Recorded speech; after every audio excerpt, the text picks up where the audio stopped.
Tudo isso aconteceu porque os israelitas haviam pecado contra o Senhor, o seu Deus, que os tirara do Egito, de sob o poder do faraó, rei do Egito. Eles prestaram cultos a outros deuses e seguiram os costumes das nações que o Senhor havia expulsado de diante deles, bem como os costumes que os reis de Israel haviam introduzido.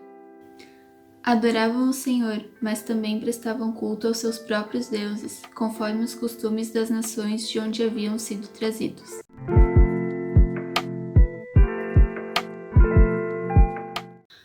Quando a gente olha para Israel, geralmente nós criticamos a maneira como o povo agia. Tipo, poxa, o Senhor estava com eles, habitava no meio deles, tinha separado eles como povo escolhido, como povo santo, e ainda assim eles todas as vezes pecavam contra o Senhor, negavam o Senhor.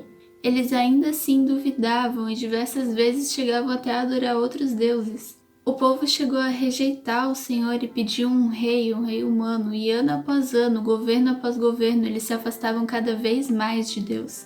Eles construíam altares, postes sagrados, até animais de ouro e adoravam esses seres inanimados como se fossem seus deuses, e eles chegavam a ponto até de sacrificarem seus próprios filhos em adoração a isso. Olhando para uma Israel tão influenciável e descrente quanto essa, é muito fácil nós apontarmos o dedo e falar, eles eram muito burros, realmente, porque olha tudo que Deus havia feito por eles e ainda assim eles faziam tudo isso, sabe? Ao invés de eles continuarem focados em Deus, eles simplesmente olhavam para os povos do lado e adquiriram seus costumes e faziam o que eles faziam também. Eles acabaram desviando os seus olhos do Senhor e olhando para outras coisas que não eram tão importantes. Aí eu fiquei pensando nisso por tempo suficiente para perceber que nós somos exatamente igual a Israel era. Nós fazemos a mesma coisa que eles faziam, nós negamos Deus tanto quanto eles negaram. Nós passamos horas e horas em redes sociais, nós fazemos outras coisas, nós gastamos o nosso tempo, o nosso melhor tempo com outras coisas ao invés de Deus, sabe? Tipo, eu aposto que se alguém nos convidasse agora para uma festa, a gente escolheria a festa ao invés de Deus, porque afinal, a festa só tem uma vez, só que Deus ele vai estar lá sempre, a gente sabe que ele vai estar lá sempre, porque mesmo nós sendo infiéis, ele ainda assim é fiel. E aí a gente pega esses tempos de comunhão e de entrega para Deus, que devia ser a nossa prioridade, nós substituímos por outras coisas, nós botamos outras prioridades no lugar que Deus devia ocupar. Nós simplesmente passamos a preferir outras coisas ao invés de Deus, porque o Instagram é mais legal, porque festas são mais divertidas, porque outras coisas, séries, filmes, livros, músicas são mais interessantes do que passar tempo com Deus. Claro que não significa que nós não podemos fazer nada disso, tudo que eu falei, não significa que agora simplesmente temos que largar todas essas coisas porque é pecado. Não é isso. Mas o que eu tô querendo dizer é que nós todos temos que nos policiar e antes de tudo temos que ser sinceros conosco mesmo para perceber que nós sim trocamos Deus, que Ele não é nossa prioridade sempre como Ele deveria ser, e que nós, por muitas vezes, queremos só ser legais e levar uma vida normal como o mundo leva, só que o normal do mundo não é o normal de Deus, e o bom do mundo não é o bom de Deus, sabe? E sim, todos nós erramos em algum momento, todos nós somos falhos, afinal nós somos humanos, nós temos o pecado dentro de nós desde o dia em que nós nascemos, e isso é normal sim, isso vai acontecer sim. Mas nós temos que cair na real às vezes e perceber nossos erros e tentar consertar esses erros. Nós temos que nos distanciar daquilo que nos distancia de Deus, porque não é a pregação que tu assiste no YouTube que vai te levar para o céu. Não são teus líderes, não é tua família, não é o fato de tu ler um versículo da Bíblia todo dia, sabe? Não é tu terminar a Bíblia em um ano que vai te salvar. O que vai te salvar são as tuas atitudes frente a isso. É a tua determinação, a tua perseverança, a tua busca por Deus, sabe? É o teu arrependimento verdadeiro. São as nossas próprias atitudes que nos conduzem a Deus, que nos conduzem à salvação e que fazem a gente continuar dia após dia com Ele, sabe? E no fim de tudo, nós temos que admitir que nós somos tão cegos e tão pecadores como Israel foi.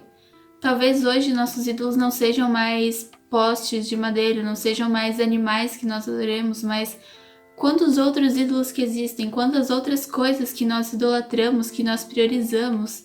Porque por mais que talvez hoje os ídolos não sejam tão explícitos, eles ainda assim existem, nós temos que abrir nossos olhos para isso.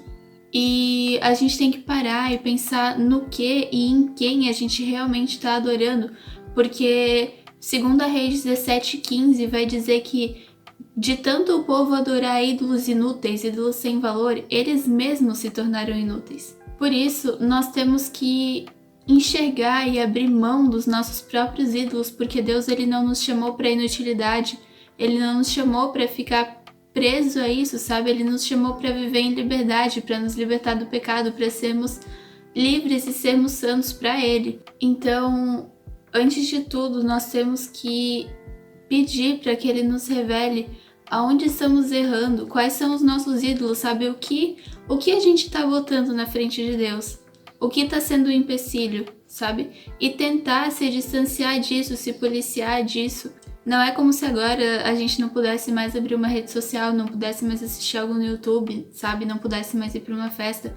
Mas nós temos que entender que essas coisas são simplesmente secundárias, elas não são nada perto do que a gente tem que ter com Deus, sabe?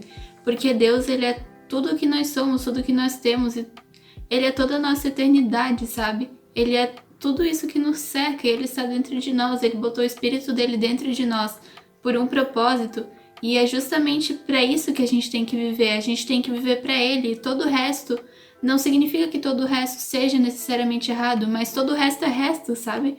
Todo o resto é secundário e não deve nunca ocupar o lugar que Deus ocupa na nossa vida. O nosso único Deus, a nossa única adoração é pro Senhor, sabe? E apesar de tudo, apesar de todas as vezes que nós talvez não fazemos isso, ele ainda está lá. Só que ele não tá lá pra tu errar, saber que errou e daí simplesmente quando tu precisar, tu olhar pra Deus e falar: Deus, me ajuda porque eu preciso de ti, sabe? Ele vai estar lá sim, ele vai estar lá. Só que nós temos que nos arrepender verdadeiramente, sabe? E admitir que nós sim temos outras prioridades muitas vezes. E que nós sim erramos nesse ponto, que nós sim somos tão pecadores quanto Israel foi, porque para eles aquilo era normal, sabe? Eles olhavam para o lado e eles viam todo mundo fazendo e eles pensavam: bem, por que eu não posso fazer também? Só que não é assim. A gente não é que nem os outros, a gente é separado única e exclusivamente para Deus, sabe? Então nós temos que focar nossos olhos no Senhor e deixar que Ele nos direcione, porque Ele é a nossa prioridade. Ele é o centro de toda a nossa vida, sabe?